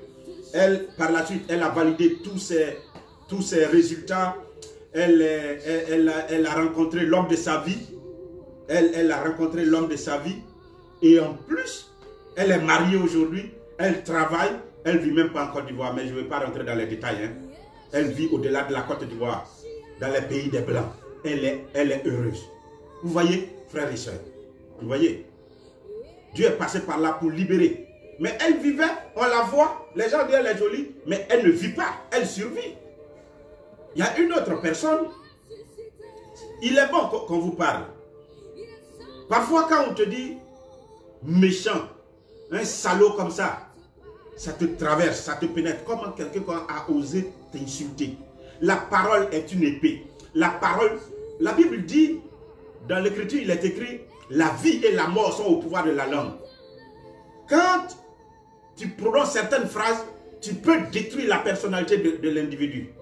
Ou tu peux construire sa destinée.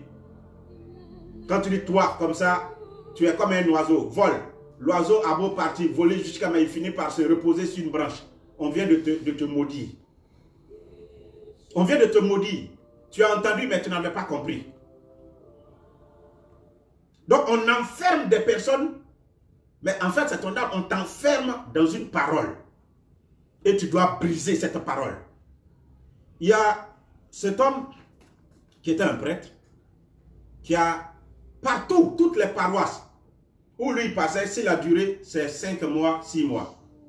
En fait, dans toutes les paroisses où il y va, il divise les gens. Il divise les gens. Et comme il divise les gens, on ne peut pas le garder. C'est dans le pays des Blancs là-bas. On ne peut pas le garder. Partout où il est passé, il divise. Et un jour, il y avait, la paroisse où il était, il y avait une retraite, plutôt un temps de séminaire. Un temps de séminaire. Et le thème était sur la guérison intérieure. Comme il est prêtre, il est venu assister. Et c'est un prêtre même qui était en train de faire l'enseignement. Quand il a fait l'enseignement, il a été touché. Et il est allé comme ça, il dit, il allait échanger en fait avec son collègue prêtre. Quand il est allé, alors, quand il a commencé à parler, le collègue prêtre dit, non, tu es malade, ton âme est malade. Tu as une blessure intérieure. Et que pendant que tu es en train de me parler, je vois comme un enfant, dans une vision, je vois un enfant qui est arrêté en pleurs à côté d'une femme qui est en pleurs. Et puis il y a un homme qui est tombé dans une eau sale. Et puis le prêtre a commencé à pleurer. En fait, ça lui a rappelé son enfance. Son enfance, il vivait avec un père et une mère qui, chaque instant, c'était la guerre. Le foyer était un foyer, un champ de bataille.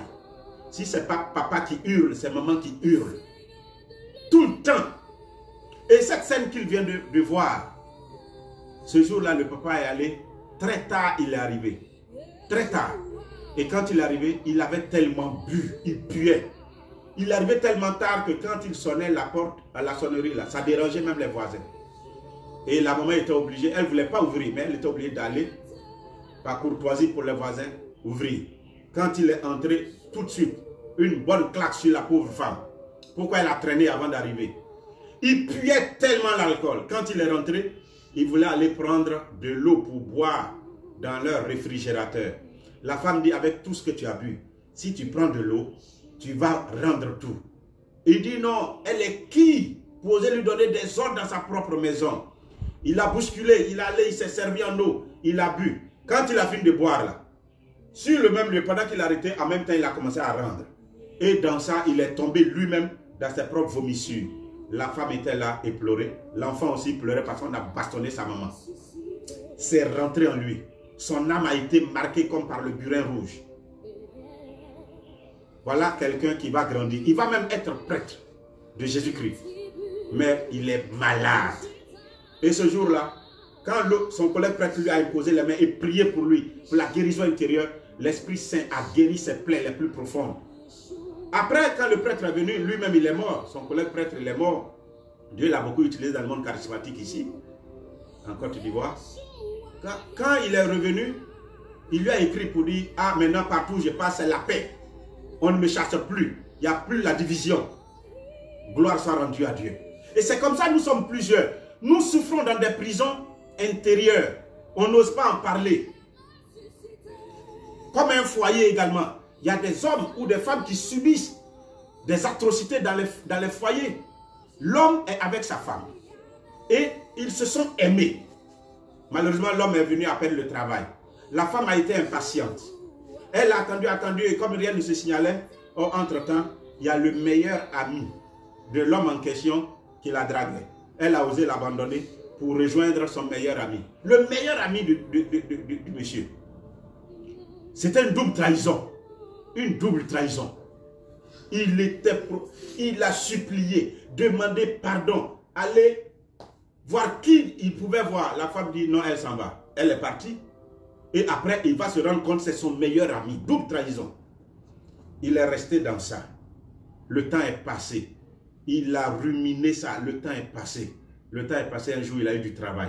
Mais cette fois-ci, sa condition sociale et financière était tellement bonne, prospère, que la femme est venue pour taper la porte de la maison pour dire « Je veux revenir ». Je sais que toi-même tu es scandalisé quand tu entends ça, tu es horrifié. Elle dit « Elle veut revenir ». Il dit « Quoi ?» Non, va refaire ta vie. Reste où tu étais. Elle allait voir d'autres amis pour plaider. Elle allait voir les parents du monsieur pour plaider. Elle allait voir qui elle pouvait voir. Et à dernier recours, elle allait même dans la paroisse qu'il fréquente. Elle allait voir le prêtre. Le prêtre a appelé le monsieur en question. Quand il a été appelé, il dit, si toi, mon père, tu me dis ça et que je refuse, c'est comme si Jésus est venu me parler, j'ai refusé. Elle n'a qu'à venir.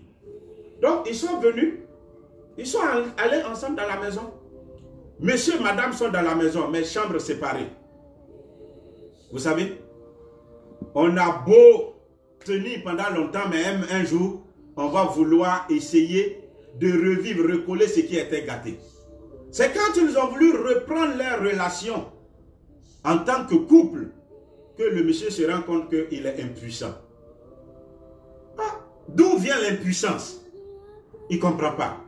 Ils sont allés au niveau médical, ils ont fait des électrochocs, fait toutes sortes de traitements. Rien ne passe. Alors qu'est-ce qui va se passer? Un jour, il y avait encore un temps de prière à laquelle il va prendre part. Et le temps de prière, à la fin, il y avait comme des écoutes spirituelles. Et quand il est allé pour prendre part, au moment des écoutes là, il est allé pour soumettre son cas. Et dit, malgré tous les traitements, ça ne va pas chez lui. L'homme qui l'a reçu lui a dit, il faut pardonner à ta femme. Il dit, avec tout le respect que je te dois, pardonner à qui? Je lui ai ouvert la porte de ma maison. Mais la porte de mon cœur, je ne peux pas ouvrir. Est-ce que vous m'avez entendu? C'est-à-dire qu'il y a plusieurs portes à ouvrir dans notre vie. La porte de la maison, oui. Parce que, de toute façon, tu me regardes là. Tu es capable de me dire, mais le monsieur là, il parle bien, mais à sa tête là. Ça est dans ton cœur. Qui va entendre? Et c'est comme ça, on est tous des hypocrites. La méchanceté est dans notre cœur. Et parfois, quand on est blessé, on ferme. Il y a des gens, on les a tués. On ne veut plus les voir. On ne veut plus les entendre. On les a tués. Ils ne sont plus sur notre registre. Ils n'existent plus pour nous. À cause de ce que nous avons vécu. À cause de ce qu'on a subi. Hélas, hélas, hélas. Alors, il a dit, j'ai ouvert la porte de ma maison, mais celle de mon cœur, je ne peux pas l'ouvrir. Et l'autre l'a exhorté, exhorté. Mais en fin de compte, il lui a dit, mais permets-moi de prier pour toi. Et il lui a posé la main. Et pendant qu'il était en train de prier pour lui, il a commencé à pleurer. Et pendant qu'il pleurait, il lui a posé une question. Est-ce que tu veux pardonner à ta femme? Il dit oui. Et à l'instant, quand il a dit oui, il était guéri. Ça, en même temps, tout s'est redressé. L'impuissance est partie, il est devenu puissant.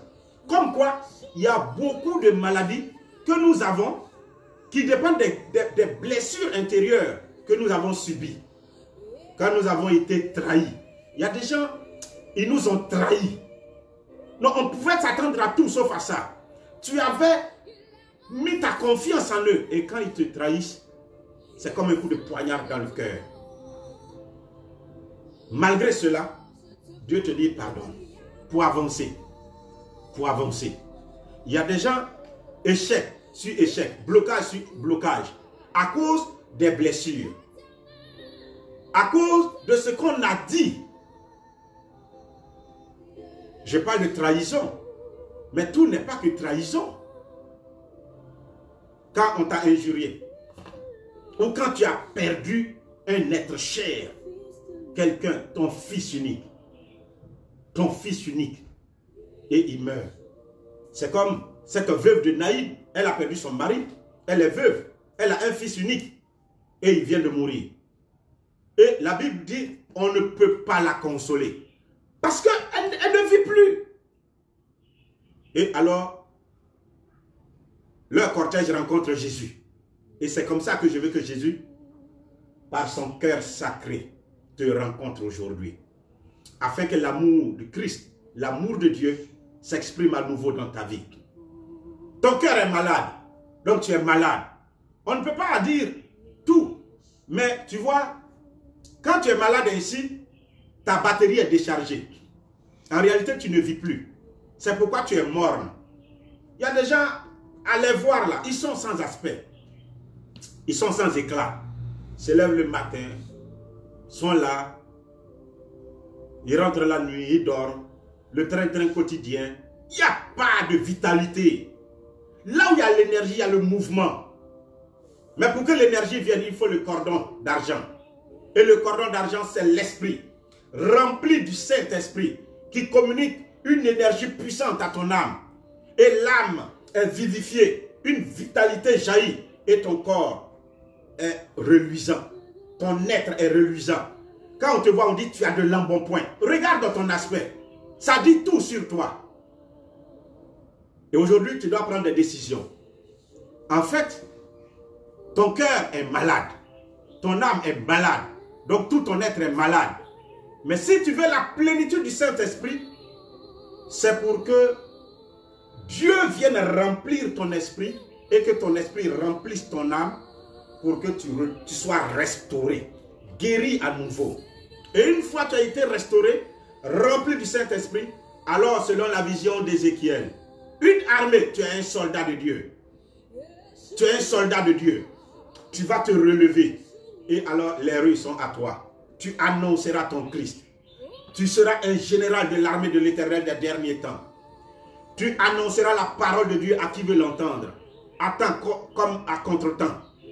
Tu diras ce que ton Dieu t'aura dit de dire. Et tu seras sans peur. Parce que tu as été guéri de la peur. Tu as été guéri de la tristesse. Tu as été guéri de la méchanceté en toi. Tu as été guéri de tout ce qui est négatif en toi. De ton impatience, de ton incrédulité. Tu as été guéri de tout cela. Tu es dégagé et tu te lèves comme un véritable soldat de Dieu. Et alors, tu comprendras qu'il faut veiller sur ton cœur plus que tout. Certains ont été rendus malades parce qu'ils n'ont pas su protéger leur cœur. Le cœur est le siège des sentiments, j'ai dit. L'amour. Dans le livre des Cantiques, on dit « Ne réveillez pas l'amour avant que l'amour n'y consente ». Il y a des gens, ils ne veillent pas sur leur cœur. Ils aiment tout. Ils aiment n'importe qui. Et puis une fois, c'est une flamme. On dit, c'est comme un feu de Jah, l'amour. C'est comme un feu. Une fois c'est enflammé dans ton cœur, tu as du mal à le maîtriser. Il est comme un feu dans la brousse. Ça prend et ça va. Ça dévore. C'est pourquoi on dit, les jeunes filles, ne réveillez pas l'amour avant que l'amour n'y consente. Donc on doit veiller sur notre cœur. On doit faire attention à ne pas aimer ou entretenir des sentiments, pas seulement d'amour, mais des sentiments envers d'autres alors qu'on n'est pas prêt. Sinon, ça va nous porter préjudice. C'est pourquoi aujourd'hui nous sommes là pour vous parler de tout cela. Pour que les ossements desséchés que nous sommes, que nous puissions reprendre vie. Quand on dit on a tué un homme, ça veut dire on a tué son âme. Quand on dit on a tué son âme, ça veut dire qu'on a arrivé à envoûter sa volonté. On est arrivé à paralyser ses émotions. Voilà un homme, il ne peut même pas rire. Il ne peut pas être en joie. Il ne peut pas être patient. Il n'a pas de douceur. Lui, chez lui, là, tout est dureté. Lui, là, il ne connaît pas l'amour. Lui, c'est la haine. Lui, c'est la vengeance. Vous voyez, tu es mort, tu es malade. Et il faut que tu reviennes à l'Éternel. Il faut que ton Dieu vienne pour t'aider. Ce n'est pas étonnant que rien ne bouge dans ta vie. Tout est paralysé. Tout est paralysé. Rien ne bouge. Ta vie spirituelle est paralysée. Ta vie sentimentale, paralysée. Ta vie matrimoniale, paralysée. Ta vie financière, paralysée. Dans la société, tu n'arrives même pas à t'entendre avec quelqu'un. Vie sociale, paralysée. Vie professionnelle, paralysée. Tout est paralysé, bloqué chez toi. À cause de l'état de ton cœur. Tu es malade. Aujourd'hui, tu peux te relever et tu peux avancer dans la vie. Le problème, est-ce que tu reconnais ton mal? Est-ce que tu reconnais vraiment ton mal? Est-ce que tu sais que tu es malade? Jésus a dit, un homme bien portant n'a pas besoin d'un médecin. C'est le malade qui a besoin du médecin. Et il dit, il est venu pour les malades, non pas pour les bien portants. Si tu es malade, alors tu peux venir à lui. Non seulement il va te restaurer par son esprit, mais il va te donner la plénitude de son esprit. Pour que tu sois toujours quelqu'un plein de vitalité, prêt, comme un vrai soldat de Dieu à aller annoncer le royaume de Dieu. Alors, si quelqu'un entend cela, tes comportements, tes mauvaises pensées, tes attitudes, tes péchés incontrôlés, tes échecs, tes blocages, tout ce que tu as, tes amertumes, tes tristesses, tout cela, on peut venir à bout de cela en ouvrant son cœur au sacré cœur de Jésus. Jésus veut te guérir, il veut te libérer. Et quand tu seras alors relevé, tu deviendras une capacité sur laquelle Dieu peut compter. Tant que tu n'es pas relevé, tu feras partie de cette armée de l'Éternel sur qui Dieu compte mais qui est incapable. Est-ce que tu sais que malgré que Dieu soit avec Josué, ils sont allés en guerre, ils ont perdu. Et Josué dit, mais pourquoi on a perdu? Pourquoi malgré ta présence, malgré le coffret d'alliance, nous on perd? Mon ami, quand ton cœur est malade là, c'est comme ça se passe. Malgré que Dieu soit avec toi, tu vas d'échec en échec. Tu vas de défaite aussi en défaite. Tu n'es pas capable de quelque chose. Dieu va dire, dans votre armée là, il y a un qui a volé. Ah, à cause d'un vol. Le vol est dans ton cœur. Et voilà ce que ça a attiré sur l'armée entière. Mon ami, à cause de cela, des généraux sont tombés. À cause de l'état de leur cœur. Un grand général comme David est tombé parce qu'il a envié la femme de son serviteur. Et il a tué le serviteur pour prendre sa femme. Un homme comme Samson, homme d'onction, un véritable général, il est tombé à cause d'une femme, à cause du sexe. Vous voyez, frère, Caïn est tombé, il a été tué car il est entré en colère. Samson est tombé à cause du sexe. David est tombé en tuant Uri, adultère. C'est comme ça. Josué est tombé devant l'ennemi car Akan a volé. Et c'est comme ça. C'est ce qu'on appelle la chute des héros. Et alors Dieu nous envoie aujourd'hui pour réveiller les héros. Si les héros ont chuté, Dieu dit de les réveiller. Et nous sommes là aujourd'hui par la puissance du Saint-Esprit pour que tu sois réveillé. Il faut que tu te réveilles. Est-ce que tu veux te réveiller? Est-ce que tu veux te relever? C'est pas pour rien, Dieu dit, réveille-toi, toi qui dors, et Christ t'éclairera. Lève-toi et brille, car ta lumière arrive. Lève-toi, c'est l'heure, ô héros. Tu as une grande capacité, Dieu compte sur toi. Réveillez les héros, dit l'Esprit de Dieu. Et nous voulons réveiller les héros. Nous voulons les réveiller aujourd'hui, en répandant sur eux la puissance du Saint-Esprit. Tu es un vaillant soldat, tu es un héros, tu es un vaillant guerrier, mais tu es ensommeillé, tu es paralysé, tu es affaibli. Et Dieu me dit, réveille-le, réveille-le. En te donnant une conscience renouvelée. Vous voyez? Je crois que tu étais paralysé, mais tu seras libre aujourd'hui. Tu étais blessé, mais tu seras guéri aujourd'hui. Le Saint-Esprit doit venir à ton esprit pour combler tes attentes. Si quelqu'un a soif, qu'il vienne à moi et qu'il boive. As-tu faim? As-tu soif de la présence de son esprit? Il est un fleuve qui coule. Il est un fleuve qui coule. C'est un grand fleuve. C'est un grand fleuve dans lequel tu dois te plonger.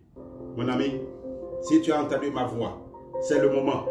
L'heure de ton triomphe, l'heure de te relever. Mais en prenant la décision de voir ton mal dans sa profondeur, de prendre des décisions, la Bible dit à tes résolutions, répondra le succès. Le succès n'est pas loin de toi. Le succès est à ta porte. Le succès viendra à toi. Plus rien ne sera comme avant, car Christ nous accompagne. La puissance de son esprit est sur toi.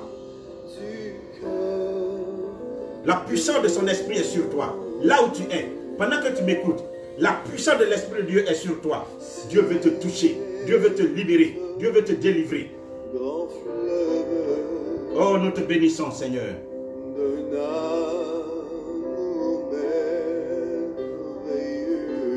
Et alors, avec la partie technique, nous allons entendre ce cantique. Il est un fleuve. Est-ce que tu veux en boire? C'est un fleuve.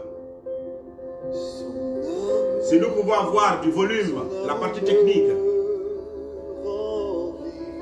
c'est un grand fleuve.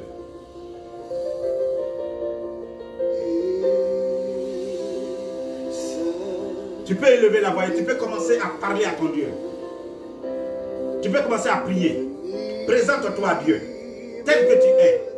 Exprime ta soif à l'Éternel. Exprime ta soif à Dieu. Il est un fleuve qui coule du cœur de Dieu et qui va venir à toi. Mais exprime-le si tu as soif. Et présente-toi à Christ. Présente-toi au Sacré-Cœur avec ton cœur déchiré, ton cœur meurtri.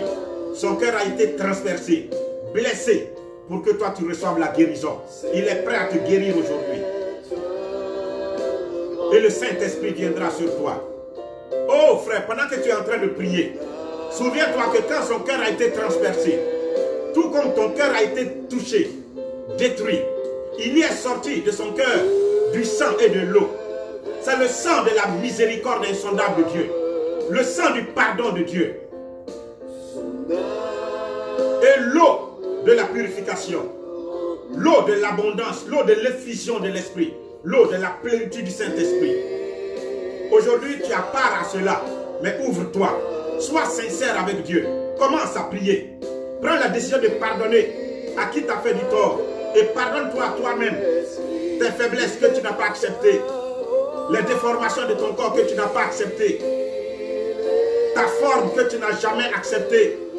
Sois guéri de tout cela aujourd'hui, car ton Dieu t'aime tel que tu es. Ton Dieu te visite. Ton Dieu te visite pendant que tu parles. La puissance de son esprit est sur toi. Ton cœur est malade. Ton cœur est malade. Dépose ton cœur dans le Sacré-Cœur. Dis Seigneur Jésus, je dépose mon cœur malade. Il est malade de ses colères. Il est malade de ses mensonges. Il est malade de ses tristesses. Il est malade de ses peurs. De quoi tu souffres? Présente ça à Jésus. Et pose ta main droite sur ta poitrine. Et commence, pendant que tu présentes, à crier à Jésus pour qu'il te guérisse.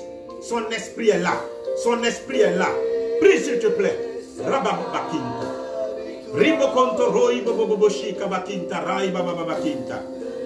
est là pour toi aujourd'hui. Il est là pour toi aujourd'hui. Il veut te guérir. Il veut te libérer. Il veut te faire du bien. Il est un fleuve. C'est un grand fleuve qui coule du cœur de Dieu. Je vais y boire. Oh Seigneur, nous voulons entrer dans une autre dimension. Une dimension nouvelle de notre vie. Nous sommes restés dans la défaite. Nous sommes restés dans l'incapacité. Nous sommes restés dans les déceptions. Et nous voulons entrer dans une autre dimension de ta gloire. Dans une autre dimension de ta présence. Dans une autre dimension de ton œuvre. Tu dois répandre ton esprit sur moi, Seigneur. Et me guérir et me libérer. Me délivrer. Alléluia. Oh Rabababakanta. Ribokonto roi boboboboshi kabakinta. Rai babababara katarabakinto roi bokinta. L'Esprit de Dieu est sur toi. L'Esprit de Dieu te visite.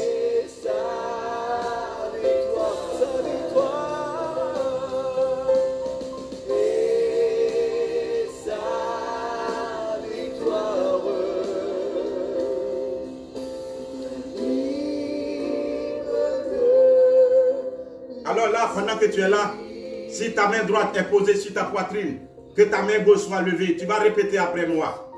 Et pendant ce temps, la partie technique va nous donner une autre dimension, c'est un autre cantique qui vient afin que nous soyons plongés. Tu vas chanter avec nous si tu le connais. Si tu ne le connais pas, laisse-toi, abandonne-toi. Mais la parole de Dieu vient à toi. Je veux que l'Esprit de Dieu t'arrose. Je veux que le Saint-Esprit descende sur toi. Dis Père, je crois en toi. Ta parole est la vérité. Le monde d'aujourd'hui est un monde d'erreurs et de mensonges. Je refuse d'être de ce monde. Je suis dans le monde, mais je ne veux pas être du monde. Je suis de ton armée, mais je suis malade. Regarde tel que je suis. Dans la vision d'Ézéchiel, tu as fait des ossements desséchés, une armée puissante. Je suis un héros que tu as établi. Réveille-moi ce soir, Père. Réveille-moi ce soir, Père. Remplis-moi de ton esprit. Restaure-moi et guéris-moi. Et remplis-moi de ton esprit. Pour me donner ma vitalité, ma capacité, ma puissance et la vérité à mon esprit. Pour que je ne sois plus la proie de ces hommes du monde. La proie de ces personnes dans le monde qui nous attirent vers l'ennemi, qui nous attirent vers l'erreur, qui nous attirent vers le mensonge. Oh Seigneur, j'ai faim de toi, j'ai soif de toi. Visite-moi maintenant. Oh, continue de prier s'il te plaît. Prie avec ton propre langage. Prie avec ton propre mot. Désire le Saint-Esprit. Désire le Saint-Esprit. Pendant ce temps, je prie pour toi. Oh Rabakinta. Rimboko Roboboshi Kabakinta. Rai Baba Barakatarabaku Rabakinto Roi Boshi Kabakinta. Rimbakonto Roi Boboboshi Kabakinta. Une autre dimension, Seigneur, pour tes enfants qui crient à toi, qui soupirent après toi.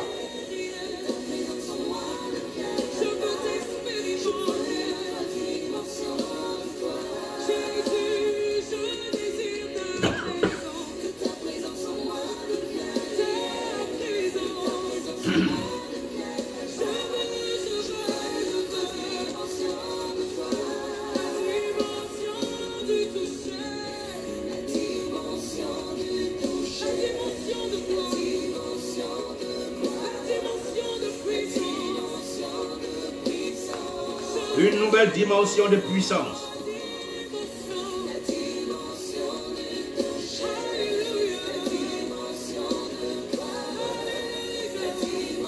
Oh, impacte-moi, Seigneur.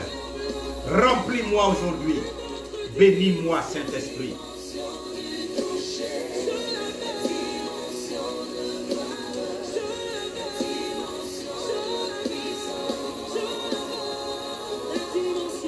Alors pendant que la partie technique est en train de faire baisser le son, ne parlez plus, faites silence, fermez simplement les yeux, levez les deux mains là où vous êtes.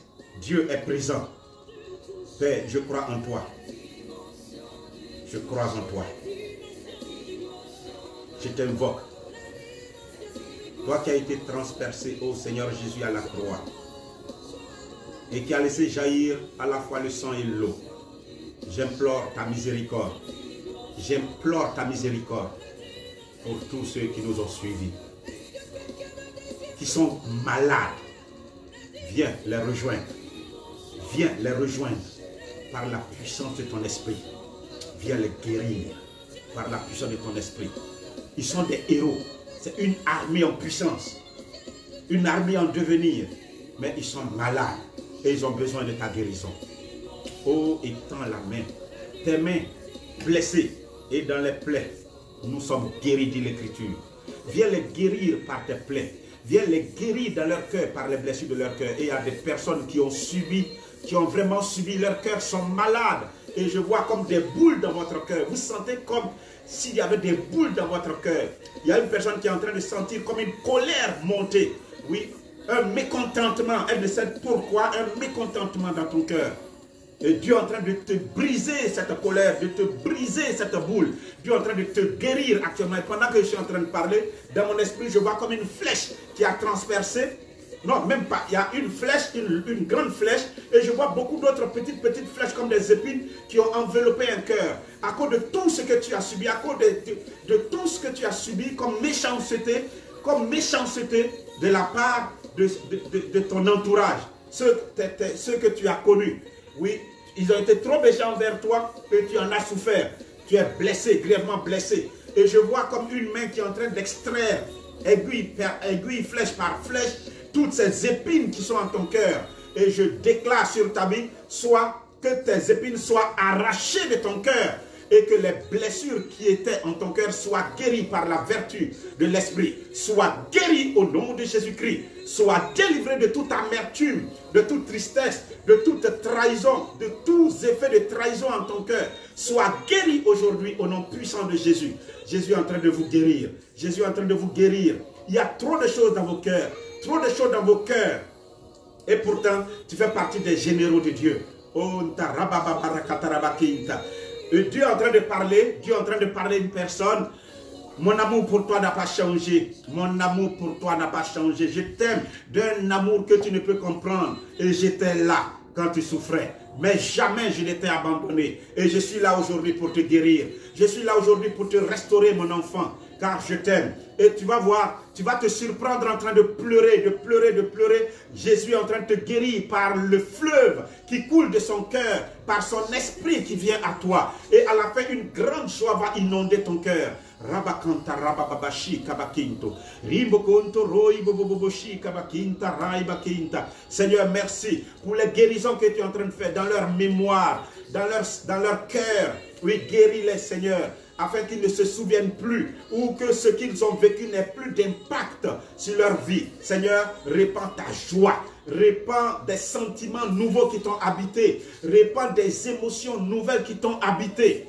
Oui, afin que tes enfants ne survivent plus, mais qu'ils vivent. Recevez l'esprit du cœur de Jésus. Recevez les sentiments de Jésus. Recevez les sentiments divins qui ont animé Jésus sur terre. Recevez les émotions qui accompagnaient Jésus dans sa mission. Reçois-les, sois guéris, sois délivrés. Et tous ceux qui n'ont pas la capacité de prendre leur volonté pour travailler et donc qui ne constatent aucun mouvement dans leur vie. Ils sont comme paralysés dans toutes les dimensions de leur vie. Je réclame le sang précieux de Jésus qui a coulé du Sacré-Cœur de Jésus. Je brise le pouvoir de toute forme d'envoûtement. Je détruis son emprise sur ta vie et je chasse le mal loin de toi au nom puissant de Jésus-Christ. Je pose la main sur toi et je te déclare libéré au nom puissant de Jésus. Sois délivré de tout mal, quel qu'il soit, au nom puissant de Jésus-Christ. Je vois comme des voiles. Je vois comme des voiles noirâtres qui sont en train d'être arrachés de certains cœurs, qui sont en train d'être arrachés de certains cœurs. Dans mon esprit, c'est ce que je suis en train de voir. Je déclare que tu es délivré de toute forme d'emprise au nom de Jésus-Christ. Tu es libre, tu es libre, tu es libre au nom de Jésus-Christ. Oh, merci Seigneur pour l'œuvre que tu es en train d'accomplir. Je te prie, selon ta parole, tu as dit si quelqu'un a soif, qu'il vienne à moi et qu'il boive. Dis Seigneur, je veux boire de ton eau. Dis ça avec foi, dis ça avec soif, dis ça avec joie, dis ça avec confiance. Il est écrit, demandez, on vous donnera. Dis Seigneur, remplis-moi de ton esprit. Dis Seigneur, selon ta promesse, baptise-moi. Je veux une effusion de ton esprit. Et pendant que tu es en train de parler, tu es en train d'être visité. Je vois cette personne dans mon esprit. Tu es en train de rire aux éclats. Tu ne peux pas te contenir. Une grande joie t'a habité. Et cette joie va habiter plusieurs personnes à la fois. Je vois une autre personne. Je ne sais pas ce que tu as souffert au niveau de ton pied gauche. Mais je vois, il y a comme une fraîcheur qui prend ton pied gauche. C'est une grâce de restauration au niveau de ton mal que tu as eu dans ton pied gauche. Sois guéri à l'instant au nom puissant de Jésus. Je prie, l'Esprit de Dieu est en train d'envahir votre être. L'Esprit de Dieu est en train d'envahir vos cœurs. Vous êtes libérés, vous êtes libérés, vous êtes guéris, vous êtes restaurés au nom puissant de Jésus-Christ. Ainsi soit-il. Nous allons devoir, frères, dire merci à Dieu et prendre congé de vous. Mais l'Esprit de Dieu continue d'agir, même quand nous ne serons pas là. Il continuera d'agir. Soyez bénis, soyez bénis, soyez bénis. Que maintenant, que demain, que dans la nuit, que l'Esprit continue d'agir, qu'il réveille les héros que vous êtes. Que même dans votre sommeil, vous voyez des héros. Que l'Esprit s'empare de vous. Que l'Esprit de Dieu vous envoie là où vous n'avez pas pensé. Vous avez connu trop d'échecs. Qu'il vous donne de nager dans la dimension de la victoire. Soyez triomphateurs au nom de Jésus-Christ. Que le feu de l'Esprit descende sur vous-même avant la Pentecôte, afin que, animés de la puissance d'Élie ou de Samson, vous soyez des capacités de véritables généraux. Le monde vous attend, la création entière vous attend. Allez-y, reflétez la gloire du Christ. Pendant que je suis en train de parler, je vois la main de Dieu qui est posée sur toi. Une onction est sur toi.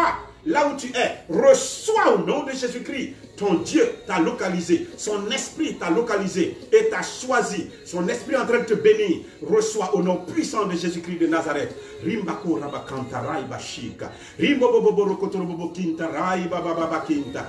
Onta raiba shika. Et le Seigneur continue de guérir. Je ne sais pas si tu viens de nous prendre en marche, mais le Seigneur est en train de guérir quelqu'un au niveau de son cœur encore. Voilà, tu en as souffert, il est en train de te guérir. Sois guéri, sois guéri, sois guéri. Il ne me dit pas tout, mais je sais qu'il accomplit au-delà de ce que je dis, au-delà de ce que je pense. Notre Dieu est fidèle. Aujourd'hui, tu ne seras plus la même personne. Élève la voix et dis merci Seigneur Jésus. Et commence à louer le Seigneur. Tu peux acclamer le Seigneur. Tu peux bénir le Seigneur. Il a été bon envers toi. Son cœur sacré a été bon envers toi. Et son cœur va te poursuivre jusqu'à ce que tu entres dans la perfection de Dieu. Soyez bénis. Je vous donne le numéro pour ceux qui veulent continuer d'être en relation avec nous durant ce temps, afin que nous puissions faire votre écoute même à distance. Le 07, alors c'est 00225.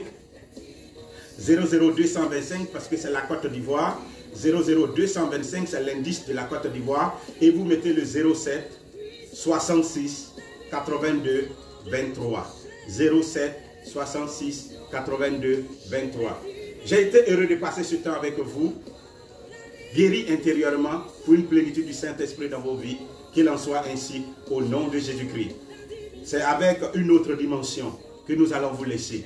Mais partagez, partagez, partagez ce que vous avez eu afin que d'autres bénéficient. Il y a plusieurs qui sont des généraux, qui font part de l'armée, mais qui n'ont jamais entendu ce message.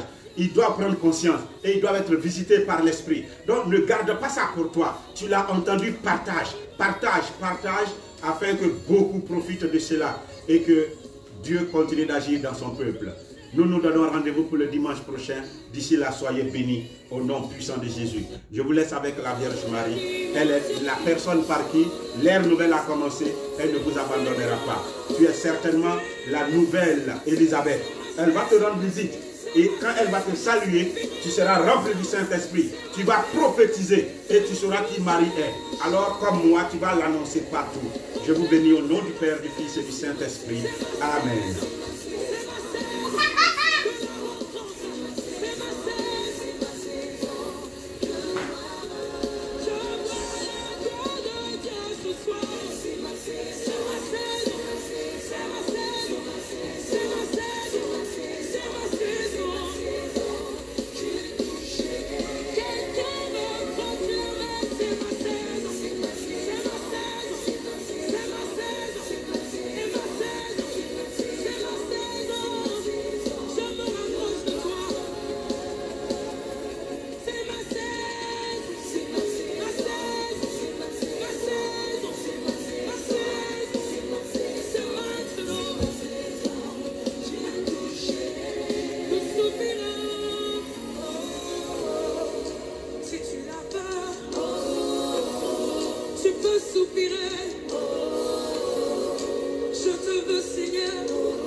Je désire t'en toucher.